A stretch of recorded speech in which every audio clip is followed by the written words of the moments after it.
जैसे ही कामदेव का बाण भगवान शिव को लगा, शिव की समाधि भंग हुई। क्रोध में उन्होंने कामदेव को भस्म कर दिया और यही कामदेव आगे चलकर भगवान कृष्ण के पुत्र के रूप में पुनर्जन्म लेता है। एक समय तारकासुर नामक अत्यंत शक्तिशाली दैत्य देवताओं पर अत्याचार कर रहा था, जिसे वरदान था कि केवल भगवान शिव का पुत्र ही उसका वध कर सकता है। लेकिन उस समय भगवान शिव गहन तपस्या और समाधि में लीन थे, संसार से पूर्णतः विरक्त। देवताओं ने समझा कि जब तक शिव पार्वती का मिलन नहीं होगा, तब तक शिव पुत्र का जन्म भी असंभव है।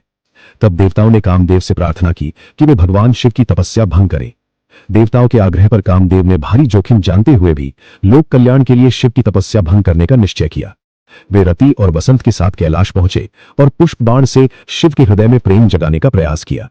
जैसे ही कामदेव का बाण भगवान शिव को लगा, शिव की समाधि भंग हो गई। शिव अत्यंत क्रोधित हो उठे और उन्होंने अपनी तीसरी आंख खोल दी। उस आंख से निकली अग्नि की ज्वाला में कामदेव उसी क्षण भस्म हो गए। इस घटना को काम दहन कहा जाता है। अपने पति के भस्म होने से रति अत्यंत दुखी हो गई। उन्होंने भगवान शिव से करुणा भरी प्रार्थना की। रति की सच्ची भक्ति से प्रसन्न होकर शिव ने वरदान दिया कि कामदेव शरीरहीन रूप में जीवित रहेंगे। इसी कारण उन्हें अनंग कहा गया, अर्थात बिना शरीर वाला। इसके बाद शिव और पार्वती के मिलन से पुत्र कार्तिकेय का जन्म हुआ, जिन्होंने आगे चलकर तारकासुर का वध किया। उसी समय भागवत पुराण जैसे ग्रंथों में कहा जाता है कि पार्वती ने यह भी बताया कि कामदेव अगले जन्म में भगवान कृष्ण और रुक्मिणी के पुत्र प्रद्युम्न के रूप में जन्म लेंगे और रति को फिर से उनके साथ मिलन होगा।